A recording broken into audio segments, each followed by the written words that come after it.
Yo, what's up guys? Siege tournament video is finally here. Gonna do all three sieges in one video, so it's going to be a little bit more of a lengthy video, but if I have some slower offenses, I'll probably just skip through. Like a lot of the stuff I do these days is kind of cleave. LD cleaves, you're gonna see a lot of those, but yeah, that's is what it is. That's what you get with like 3 times the siege videos in one video, so just to not have it like by me saying by Wednesday, it's like, oh, by the way, we won, because you probably already knew that we won because that's in the game. Like you literally see like a big ass banner that we won. I'm not too sure if you hear some background noises. There's something like outside they're cleaning some shit or some stuff, but I've been waiting for quite a while to well, wait for them to stop, but they don't stop. They're probably gonna do that shit all day, so don't really want to wait all day with making this video. So yeah, first of all, Ian Cleave. Ian Cleave is always one of those hits that I like to go with pretty early, because it's one of those hits that as long as you outspeed and you do enough damage, Ian is a little bit tricky to make enough damage because his base stats aren't that great. He has the 89 in speed, he has no crit awakening, no speed awakening, so it's definitely one of those hits that if you have enough damage, you can definitely get away with it. But it is also something where it may be a little bit tricky to ruin, because the first hit he goes in without attack buff and you still have to do like a decent amount of damage to actually make it work. So for that reason, is it always the greatest?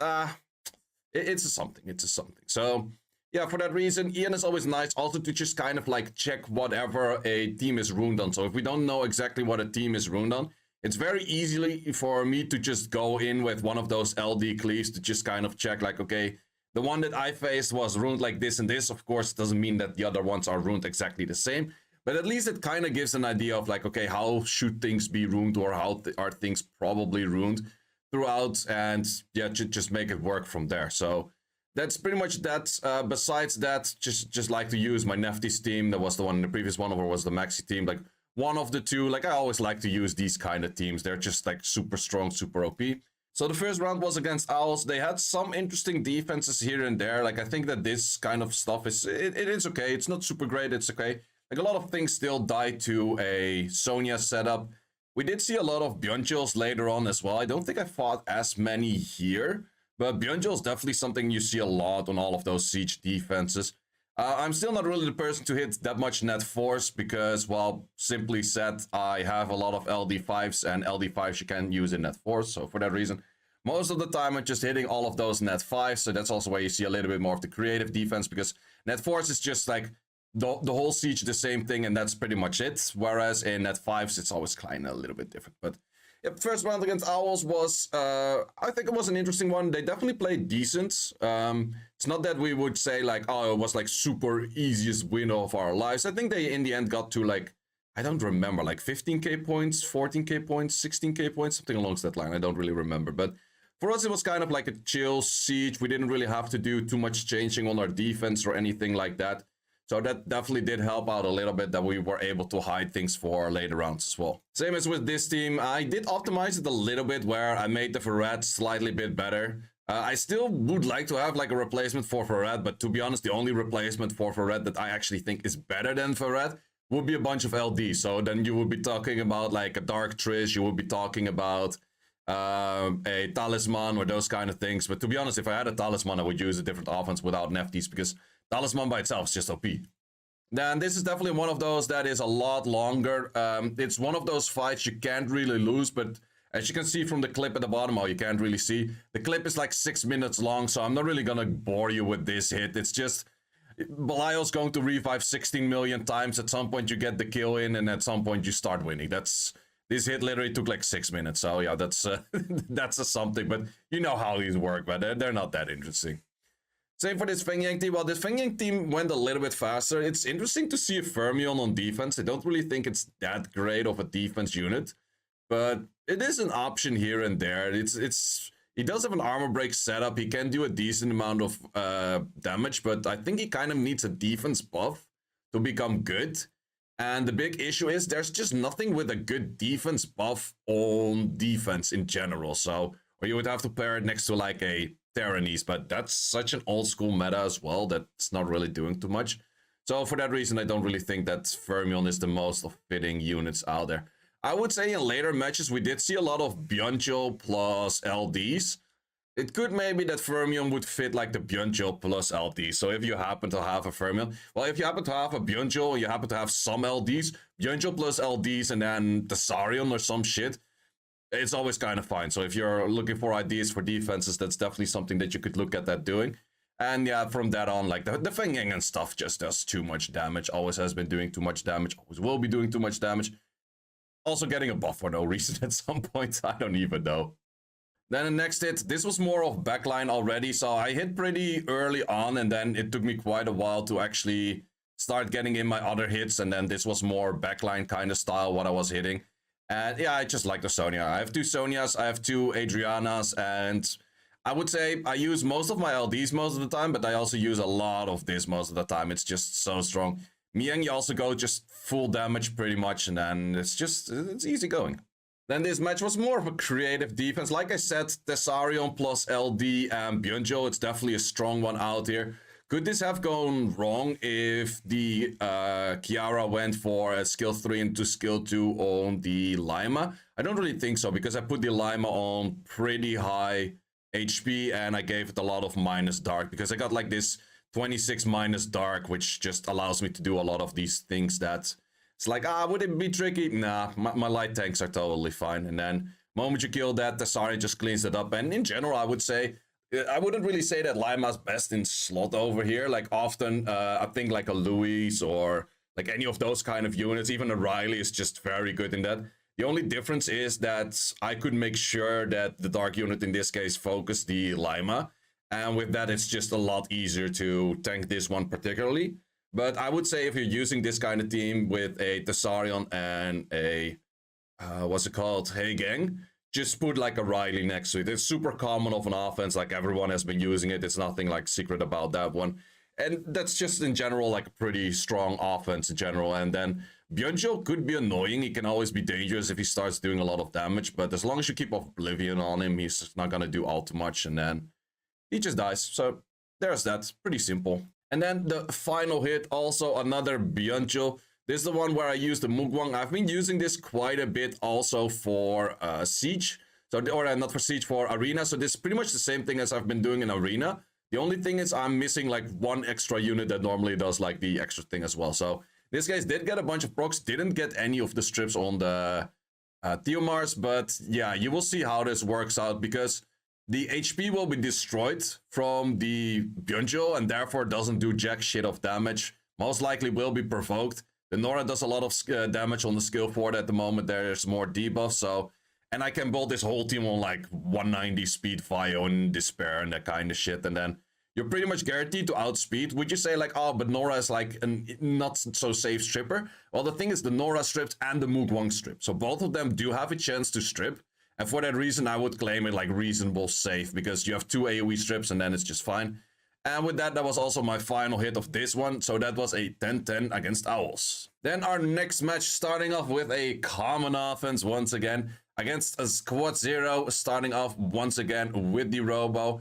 In this case, with the Byungjo and Sylvia and Tessarion, I definitely do think it's a very strong offense. The only thing is, it's most likely never really going to be swift to the point where I would have to be scared of it.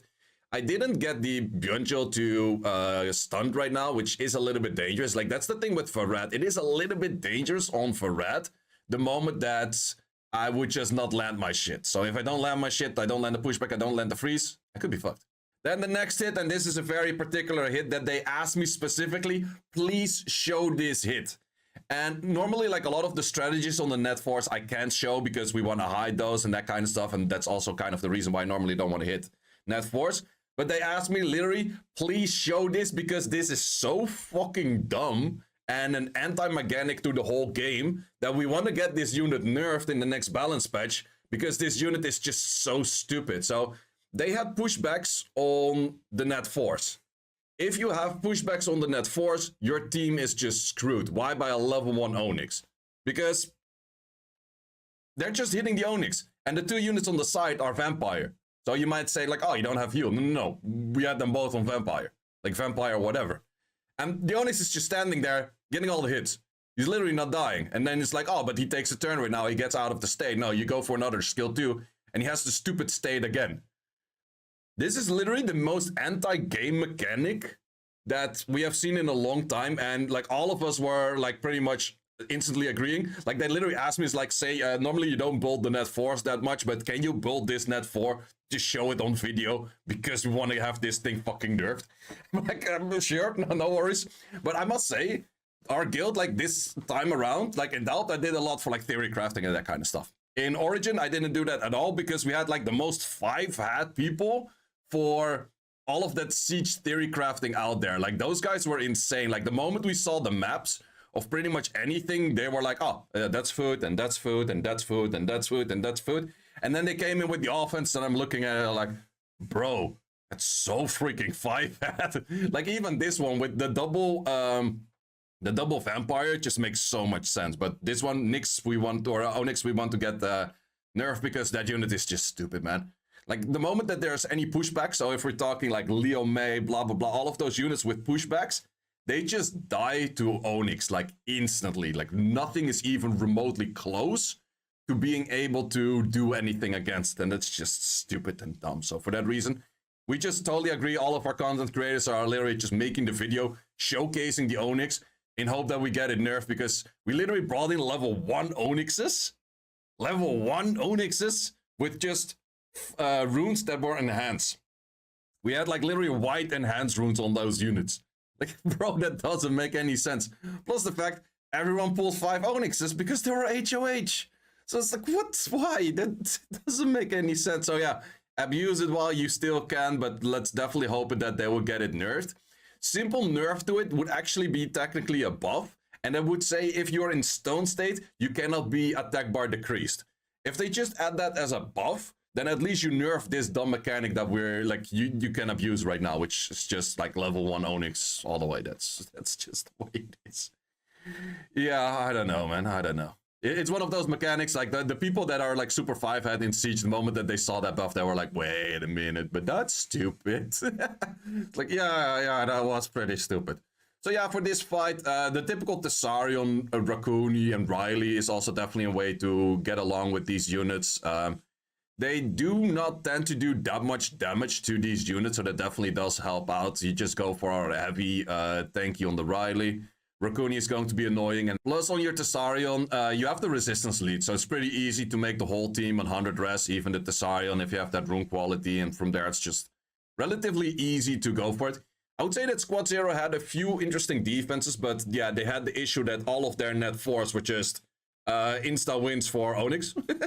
Like all of those net 4s, like the truffle and stuff, it's pretty interesting on the defense. Like it's definitely not a bad unit, but if it's just instantly cleared by net 4's level 1, then yeah, that's not really gonna help, especially not if it's a Tractor plus Windy, because every Siege player out there has a whole bunch of those. So yeah, if you have that much of food net 4s, then it's just difficult to get anything else going in. So their net 5s were pretty decent. They had like a few Sylvias like this one that's actually kind of dangerous, but in the end we did have like pretty good. Once again, like the guys in Origin that did like the theory crafting for offenses, they were insane. They were absolutely insane. I've never seen that many people every night sitting in Discord talking about what are we doing, how are we doing it, what are good offenses.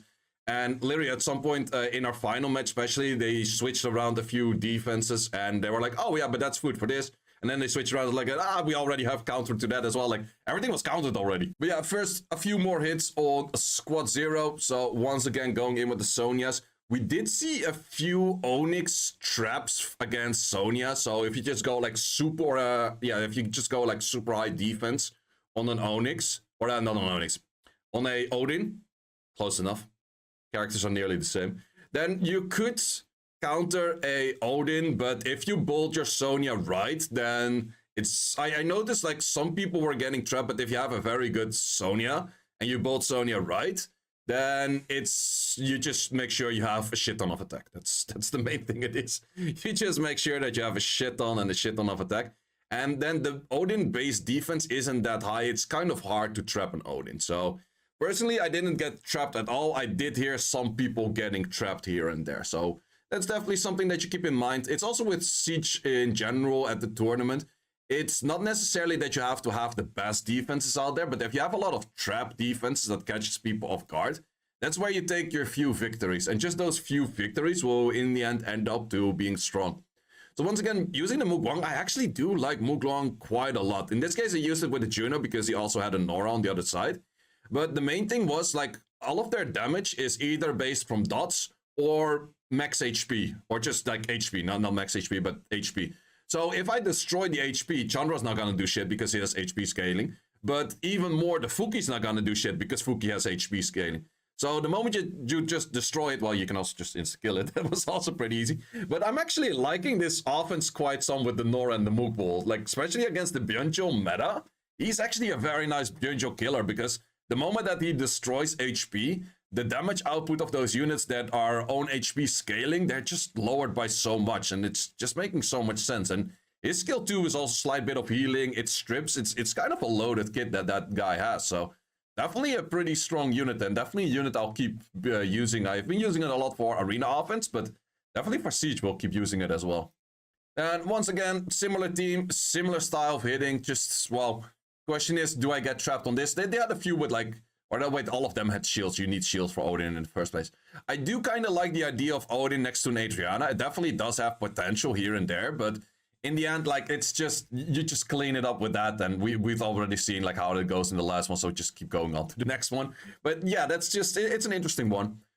This one, once again, Lima is probably even better replaced by just a Lewis or anything like that, or a Riley. Oh, I would say a Lewis is probably better in this one than a Riley, because the Lima has pretty long cooldowns on that skill 3, but definitely something with the Hey Gang. All of those Clara stuff that you see out there, just Hey Gang them. It's as easy as it is. Like, just Hey Gang, and then all of the Claras are trying to do their skill. We did see a lot of Claras once again as traps, so you had a lot of Leo traps and that kind of stuff in there, which is definitely a thing that I would say is pretty strong, but the way that we had the offenses were also like, okay, if you trap me like this, I still win. If you trap me like that, I still win. And that's why you get like the proper good offenses in the first place. And once again, like this, you can make it a Leo trap, but you're not gonna win. And even if I outspeed your whole team, it's not really going to be too much of an issue because that Lima actually does have that additional strip. So you have the Hey Gang stripping and you have the Lima stripping. So for that reason, it's just very solid. And in this fight, I was actually at some point like, hey, wait, I still have my Eon left over. And this was also already kind of hitting backline. So for this one, I also had to hit backline at some point because the siege was nearly over and I couldn't get my hits in. But yeah, Eon is just a shit ton of damage. You just have to make sure that you outspeed and you do enough damage. That's the main thing. But I would say my Eon has like the #1 priority in runes, because the #1 priority in runes is what he needs to actually do enough damage on that first time that he goes for the skill 3, because the first time around with the skill 3 is without an attack buff. So also the unit that I try to snipe is the unit that I put like the elemental damage on. So if I sniped out the Sierra in this case, I put damage on wind, because if they happen to have like a super tank setup, it's important that I at least still kill that. So then my final hit, which is also a little bit more of a boring fight, which we're also going to skip through a little bit more. But yeah, it's just one of those fights. He's never going to be able to kill me. Yeah, like nice damage. Even at defense buff and armor break, and look at the amount of damage. 1 healing and it's gone. So, right, that's... Camilla's just broken as well. That unit is absolutely broken. You just wait for your Belial to come back, and then you do stuff, and then it's totally fine. This was also more of a backline. This is not something that people put on frontline in the first place. But yeah, with that all said, that was also the final kill, and that was then also a 10-10, aka a 20-20 for me so far. Then the finals against Aftermath EU. I did have to hide 2 hits in this one, so I can't show those 2. Definitely, of course, like those 5-head offenses that I can't really show. But this was definitely one of those. Byungjo with Chandra is definitely an interesting one. I definitely do like the setup of this. But once again, it's really focused on like Byungjo plus LDs. Byungjo plus LDs, you can't really go wrong. They're all always kind of strong. But for me, those cleaves, they're also very strong. Same as this kind of cleave. This was actually also another Byungjo with LD, but then a Byungjo with a Sylvia. And I would say that this is definitely doable for Maximilian. I definitely do like my Maximilian on Despair in this. A lot more than I would like Swift. It is kind of on the squishy side as you saw over there, but it is totally fine. I did get armor broken on both units, which is a little bit worse. I was pretty happy about the Byungjo being stunned there, otherwise things could have went a little bit wrong. But Amber also, besides her passive where she does more damage, HG also receives less damage if the enemy has debuff. So for that reason, it's a little bit of a safety net of that one as well. This was one of those defenses that they at some point put up, and we were all like, what's the plan? What's the plan? Like, what the hell are these things even going to do? So for that reason, we were just like, okay, let's say go in and just like with one of the OP teams, and then from that you can just at least tell what your team was on. Of course, like the others could be very differently ruined, but at least it can kind of give like an idea of like, okay, what is a team looking like? What is a team doing? Because for this, like no matter how it's built, it's an insta win, because I will guarantee to outspeed this. I have a higher lead, I have higher speedy units, and I do enough damage to kill, like even if this team is full tank. But at least to get like somewhat of an understanding of a team, it's always pretty chill to have like a few of those guys in the guild that just have like OP offense, and they also kind of wanted me to save those OP offense for those, and that's what I kind of tried to do. But I know myself was like, Neftis on this one sounds good, Maxi on that one sounds good, Ian on that one sounds very good, and I just always use those at the first few hits. But yeah, at least it gave like a little bit of a chance to check out some offenses here and there. But it was definitely an interesting defense. It did. So then again, another hit with a Sonya. Once again, could be one of those where the Hurtite is super tank on like super high defense and Sonya trap. But in this specific case, it was near impossible for him to have that much speed in his team, where you can just put so much attack on the Sonya that he would need to have like a Hurtite of like plus, what, 3.5k defense to actually make it work or some shit. So for that reason, I was like, nah, I'm probably totally fine. It could have been, would have been an issue if that Savannah procced a lot. Probably not really. But yeah, that's definitely one of those things where I was like, yeah, this, since there's no speed lead, I can make so much attack on the Sonya because I don't need that much speed on the Sonya, and I would do so much damage anyways, that I was just like, this is absolutely Sonya food. Then this team again, in this case, I was like, okay, I'll just put as much damage as possible on water. And with damage on water, even if I miss the armor break, I should kill, right? So that was the idea. But that was actually a super tanky Theomars to survive the Grogan, because Grogan has like pretty much the best set out there that I have of runes. So yeah, that was not really great. Theomars going in with a little proc. He also still has that skill 3 up. So that's a little bit more tricky than I thought. But the Galleon definitely wanted to win this one. So keep in mind, guys, if you're ruining this, make a good Tiana, make a good Galleon. Because if the Galleon was weak, I would have been dead for sure. So definitely not something you want to do.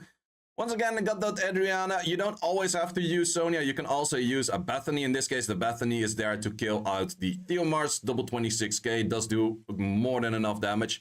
And then I also ruined this in this case. I went for the Bethany a little bit more on the tanky-ish side, because you're gonna fight out that 2v1 or that 2v3. And in that 2v3, you could get quite a bunch of hits.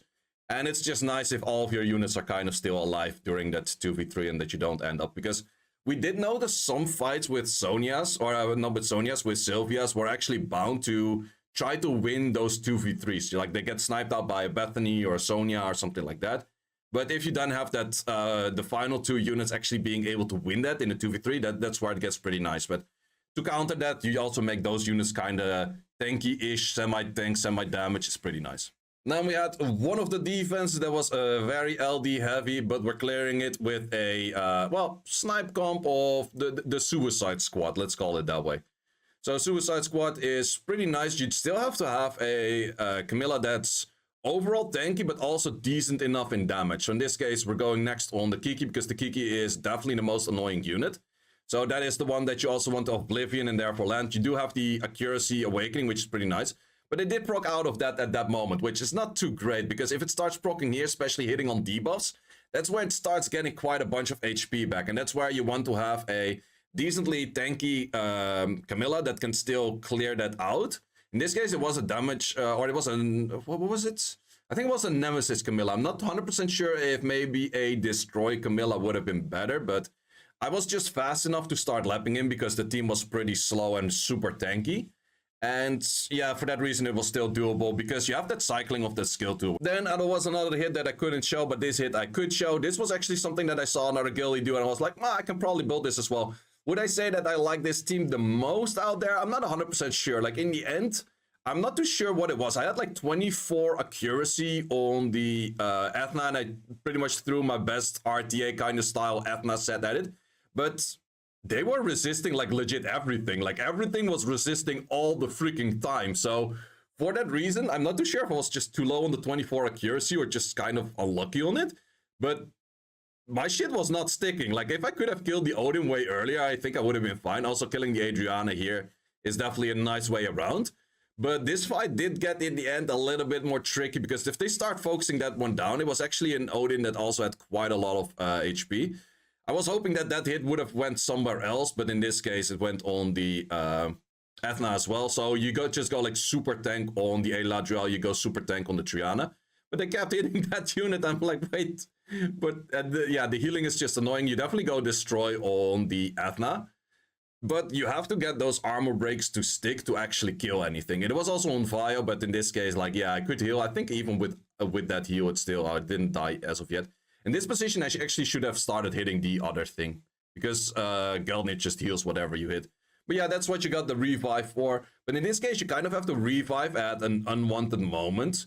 Because you have to revive at the moment that, yeah, he had max stacks. So should I've maybe waited out his stacks and then revive? I think that would have been the safer play. So first let him get the stacks away, and then I revive, and then I go for the next things. I think that would have definitely been the safer play. The Eladriel nearly died on that, but luckily enough, the Eladriel was tanky enough. But yeah, I'm literally not sticking those armor breaks, man. Those armor breaks, 23 accuracy was not enough on this one, apparently. It had a little bit more of resistance than that, it seems. But those armor breaks were not really sticking. But in the end, it did work out, and I was able to clear it. So that is the positive side. The Eladriel nearly died. I think I could have maybe still cleared if they started focusing the Triana next if the Eladriel was dead. Because it kind of already did his thing for the revive and stuff. So at that and Odin already had 1 life less. So that definitely does help out a little bit. But this was a little bit more of my tricky fights out there. And with that all said, those were also all of my hits, because I was only allowed to shoot 28. 2 hits on Aftermath EU were hidden. These were like how the towers progressed and taken and that kind of stuff. So I would say that I was definitely put like a decent fight, and somewhere towards the end we just had like a higher success rate and therefore won that one. Against Squad Zero, they were pretty aggressive early on. They could keep up, but at some point they made like a few misplays also on the map, I think. And then ended up with like just 10.7. Then the one from Aftermath EU, I didn't record this all the way at the end, but it kind of shows that we were like ahead from moment 1. They went from some early cuts and that kind of stuff, but we just cut back, and we have like one of the best leads for the map, like in my opinion, like by far. So that definitely does help out. And you can see that we always had like, we were always ahead. I would say towards the end we were losing a little bit more. We had like a 2k margin at the end.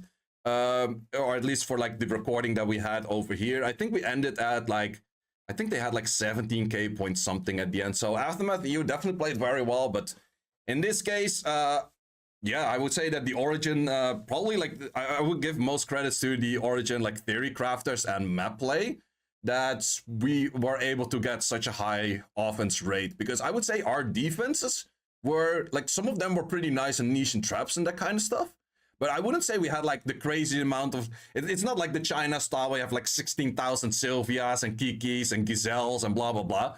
No, we had like 1 Sylvia tower, we had like 2 or 3 Kikis, we had 0 Gazelles. So in the end, we didn't have like super crazy shit out there. It was just based on like traps, game knowledge, having good offenses, and around those kind of things we won. So Origin for Legend this time, my second Legend around. I would say this Legend for me personally was a lot more chill, because in Doubt I had to do a lot of shit. It was like theory crafting like days and days. Here I was just saying like, okay, guys, tell me what to do. And I just follow, like, as long as you follow them up and they're freaking 5-ed, Siege is easy. So definitely want to thank out all of the guys for Origin. You're all amazing, very nice people to play around with. And let's see what happens in the next season. Guys, thanks a lot for watching. And I'm going to be claiming all of your guys 100 crystals that voted for Aftermath EU. Sorry, guys. Like, you had to vote for Origin. That's all you had to do. Guys, thanks a lot for watching. See you always in the next one. Thanks for watching. If you would like to see more guides, join the Discord and check out the content tab, which has the Dungeon Guide Archive and the Video Guide Archive, which contains all of the guides that you need. Hope to see you there.